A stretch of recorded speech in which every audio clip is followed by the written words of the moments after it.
রান্না করব দারুণ দুটো রেসিপি, আলু দিয়ে উচ্ছে আর মাছ দিয়ে একসঙ্গে একটা দারুণ রেসিপি। সয়াবিন আলুর দো পেঁয়াজি। এই রেসিপিটা খেতে খুবই ভালো লাগে, দারুণ এই রেসিপি দুটো দেখতে হলে প্রথম থেকে ভিডিওটা শেষ পর্যন্ত দেখতে থাকবে। আর অবশ্যই তোমাদেরকে একটা অনুরোধ করব, যেন ভিডিওটি কেটে কেটে দেখবে না, প্রথম থেকে শেষ পর্যন্ত দেখতে থাকো।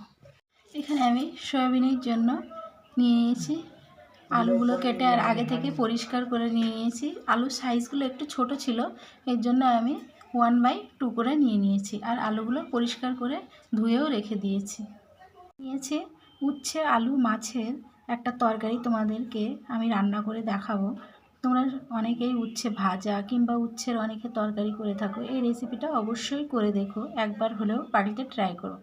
আর উচ্ছেগুলো আমি দেখো এরকমভাবে পরিষ্কার করে বেজে বিচিগুলো কেটে নিয়ে নিয়েছি, আর এরকম লম্বাভাবে কেটে নিয়েছি। আলুগুলো আমি ঠিক একই সাইজের মতো কেটে নিয়ে নিয়েছি। এদিকে মাছগুলোতে আমি লবণ আর হলুদ মাখিয়ে রেখে দেবো। আগে থেকে মাছগুলোতে লবণ হলুদ মাখিয়ে রাখলে মাছগুলো বেশ শক্ত হয়, আর ভাজলে ভেঙেও যায় না। এবারে আমি মাছগুলোতে খুব ভালোভাবে মাখিয়ে নেব।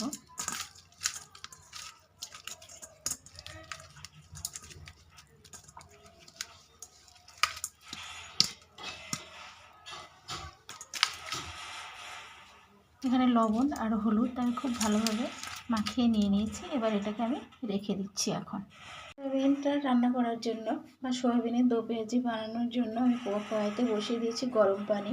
আর গরম পানি ফুটে গেলে দিয়ে দেব সয়াবিনগুলো। গরম পানি ফুটে গেছে, এবার আমি সয়াবিনগুলো দিয়ে একটু সিদ্ধ করে নেব।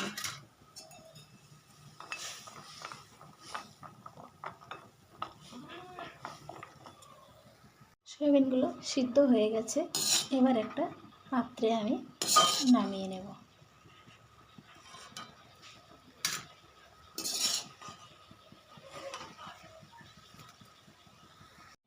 এবার আমি সয়াবিনের মধ্যে ঠান্ডা পানি দিয়ে এটাকে খুব ভালোভাবে ধুয়ে নেব।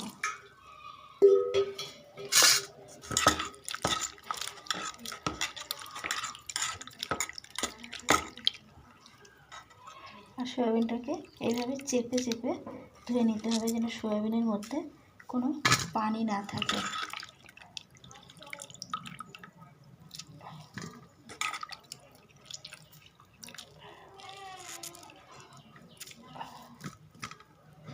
সয়াবিনের মধ্যে কিছু জিনিস অ্যাড করে নেব।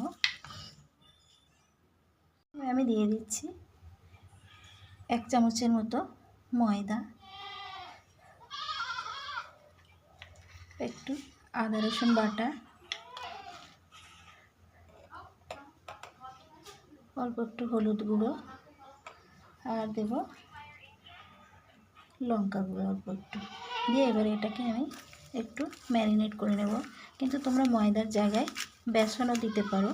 এইভাবে করলে কি সয়াবিনটা একদম মাংসের মতো লাগে।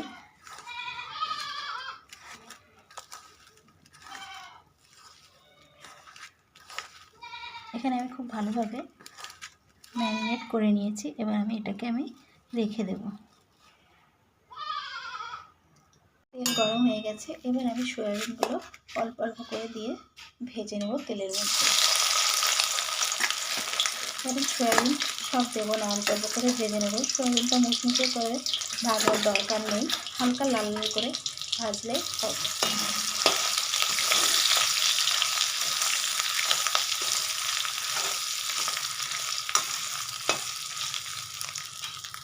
এগুলো ভাজা হয়ে গেছে, দেখো একটু লাল লালও হয়ে গেছে। এবার আমি নামিয়ে নেব।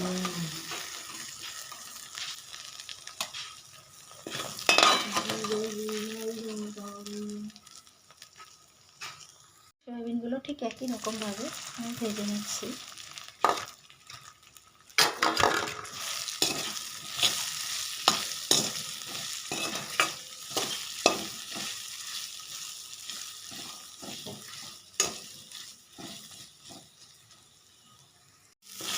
সয়াবিনগুলো ভাজা হয়ে গেছে, এবার আমি নামিয়ে নিচ্ছি।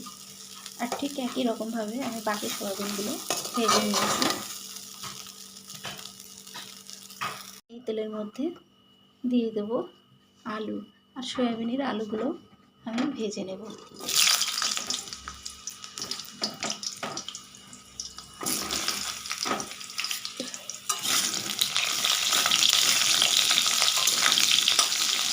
এবার এর মধ্যে আমি দিয়ে দেবো অল্প একটু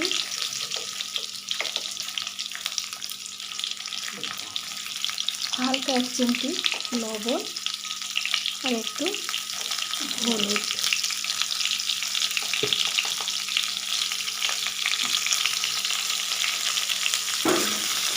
দিয়ে আলুটা একটু লাল লাল করে ভেজে নিচ্ছি।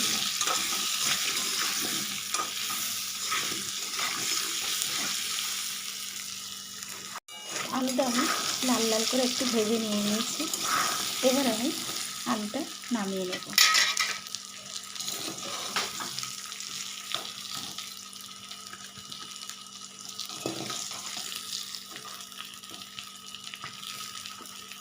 তেলের মধ্যে আমি একটা বড় সাইজের পেঁয়াজ ভেজে নিচ্ছি,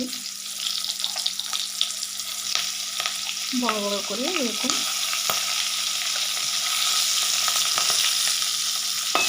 একটা হালকা ভেজে নেব।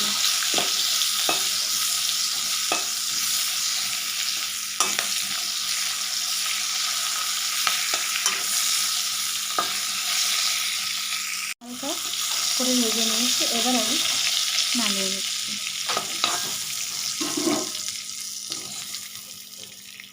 এবার এই তেলে আমার রান্না হবে না, আরও আমি একটু তেল দিয়ে দেব। তেলের মধ্যে আমি দিয়ে দেবো 3 টুকরো তেজপাতা, 2টো শুকনো লঙ্কা, একটা দারচিনি, একটা এলাচ আর একটা লবঙ্গ। এই মশলাটাকে একটু ভেজে নিচ্ছি। মশলা থেকে যখন একটা সুন্দর ফ্লেভার বার হবে, তখনই আমি এর মধ্যে দিয়ে দেবো পেঁয়াজ। সুন্দর ফ্লেভারটা বার হয়ে গেছে, এবার আমি এর মধ্যে দিয়ে দিচ্ছি একটা বড় সাইজের কুচানো পেঁয়াজ।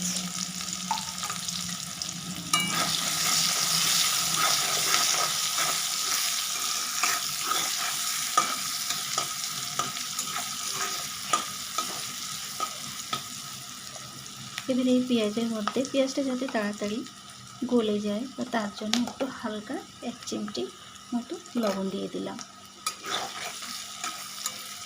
আর এখানে চাইলে তোমরা একটা টমেটো ইউজ করতে পারো, টমেটোটা দিলে খুবই ভালো হয়, কিন্তু আমি এখানে দিচ্ছি না।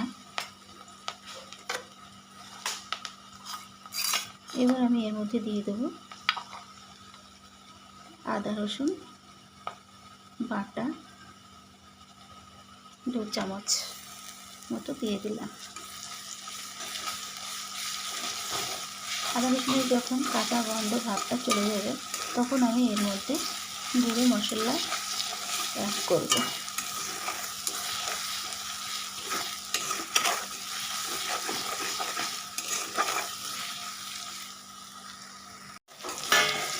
আদা রসুনের কাঁচা গন্ধ ভাবটা চলে গেছে, আমি একটু কষিয়ে নিয়েছি। এবার আমি এর মধ্যে দিয়ে দেবো কুচনো কাঁচা লঙ্কা, 3টে কুচনো কাঁচা লঙ্কা দিয়ে দিলাম।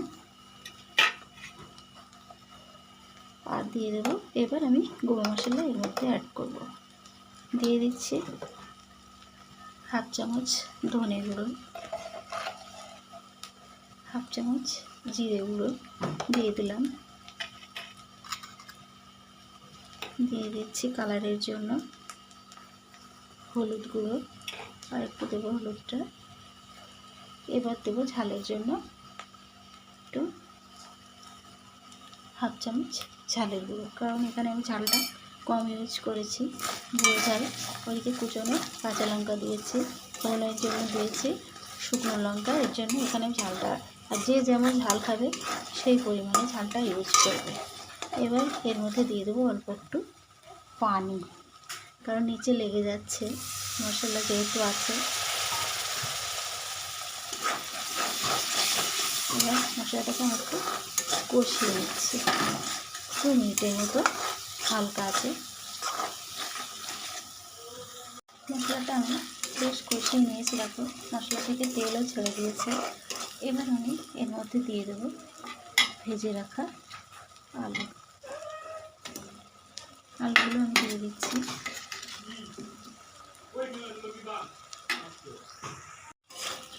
আলুগুলো একটু বাকি মশলার সঙ্গে কষিয়ে নেব।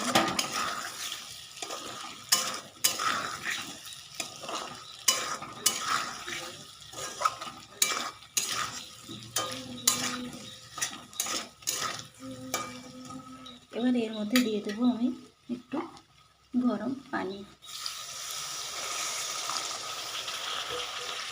এই আলুগুলোকে আমি একটু কষিয়ে নেব ঢাকনা বন্ধ করে।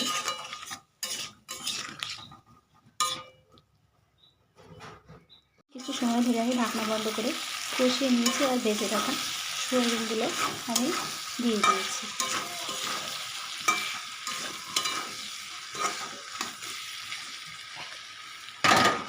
এবার আরও একটু আমি এর মধ্যে দিয়ে দেবো গরম পানি। আর গরম পানি যে কোনো তরকারির মধ্যে ইউজ করলে তরকারির স্বাদটাই অসাধারণ হয়, খেতেও খুবই ভালো লাগে। আর আমি বেশ কিছু সময় ধরে এটাকে কষিয়ে নিচ্ছি ঢাকনা বন্ধ করে। ঢাকনা বন্ধ করে বেশ কিছু সময় ধরে কষিয়ে নিয়েছি।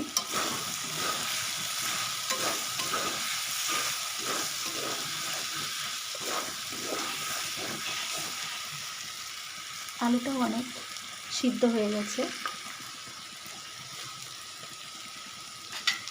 এবার আমি এর মধ্যে দিয়ে দেবো ভেজে রাখা পেঁয়াজ।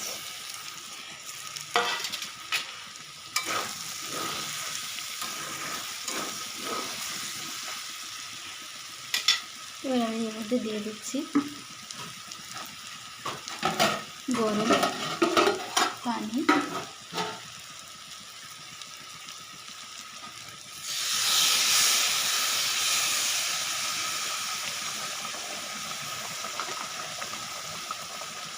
এখানে আমি বেশি ঝোল দেবো না, রেসিপিটা একটু মাখো মাখাই হবে।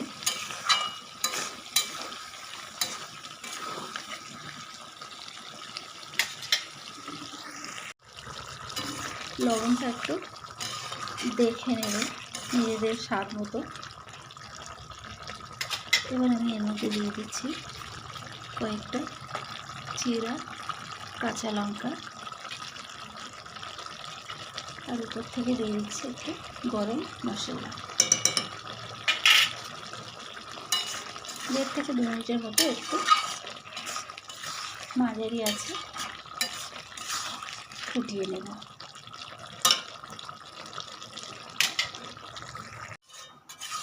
সয়াবিনের দো পেঁয়াজি রেসিপিটা রেডি হয়ে গেছে। এবার আমি নামিয়ে নেব। বসিয়ে দিয়েছি। এবার আমি মাছগুলো ভেজে নেব।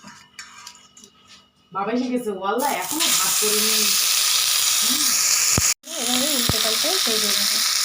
মাছগুলো একটু পাল্টিয়ে দেবো। আর মাছগুলো খুব লাল লাল করে ভাজবো না, একটু করে ভাজবো হালকা লাল করে।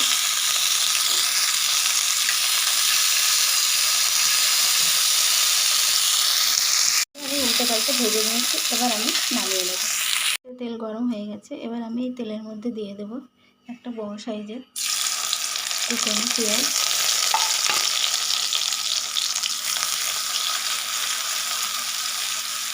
এবার এই পেঁয়াজের মধ্যে দিয়ে দিচ্ছি কেটে রাখা আলু।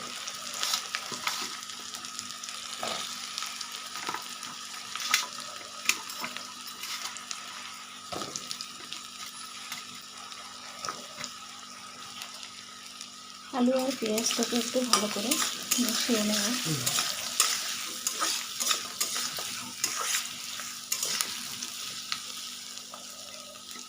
এবার আমি এর মধ্যে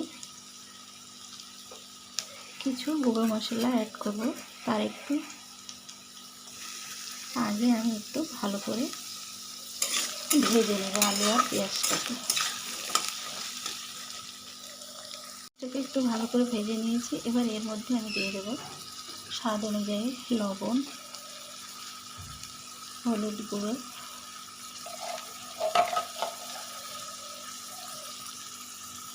জিরে গুঁড়ো দিলাম, আর দিলাম একটু ধনে গুঁড়ো, দেব একটু লঙ্কার গুঁড়ো,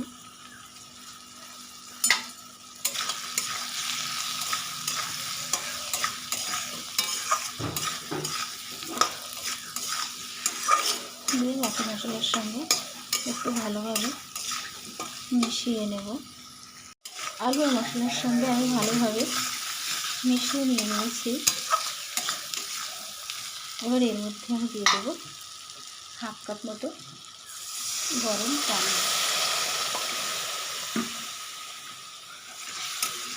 দিয়ে এটাকে আমি মিশিয়ে নিচ্ছি। একটু মিনিট 2 মতো এটাকে আমি কষিয়ে নেব। এর মধ্যে দিয়ে দিচ্ছি অল্প একটু আদা বাটা।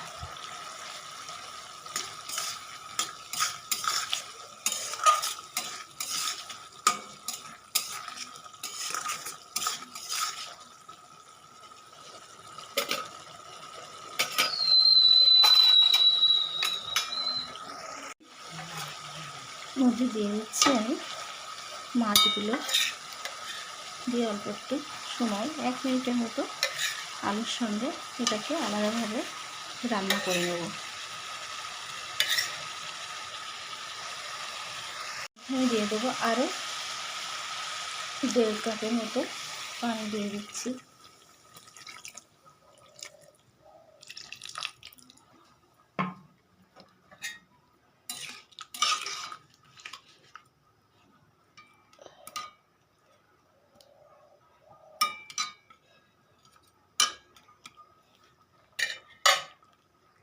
বেশ কিছু সময় ধরে আমি একটু ফুটিয়ে নিয়েছি। এবার আমি দিয়ে দেবো উচ্ছেগুলো।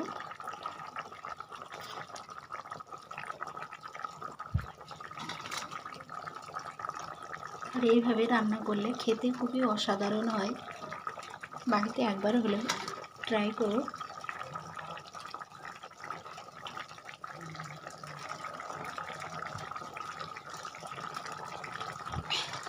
আর আঁচের ফ্লেমটা পুরো হাই ফ্লেমে রাখতে হবে। এতে যে উচ্ছের যে কালারটা, এটা এরকম সবুজ থাকবে না, কালারটা অন্যরকম হয়ে যাবে।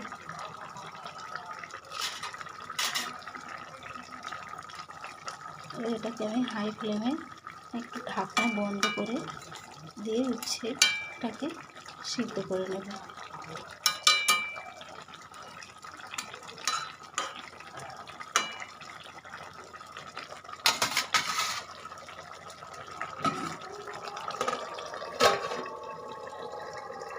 আমি এর মধ্যে দিয়ে দিচ্ছি অল্প একটু ভেজে রাখা জিরে গুঁড়ো করা।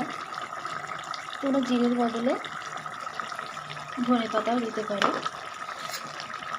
আবারও আমি এখানে 1.5 থেকে 2 মিনিটের মতো একটু ফুটিয়ে নেব।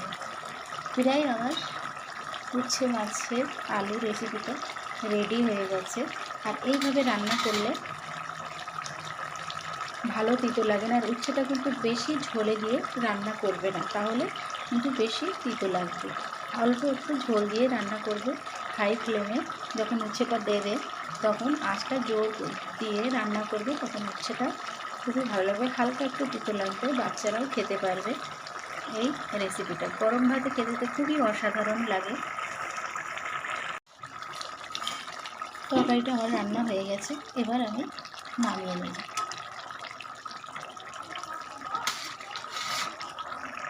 নামিয়ে নিয়ে নিয়েছি তরকারিটা। দুটো রেসিপি তোমাদেরকে করে দেখালাম। অবশ্যই রেসিপি দুটো যদি ভালো লেগে থাকে বাড়িতে একবার হলেও ট্রাই করো।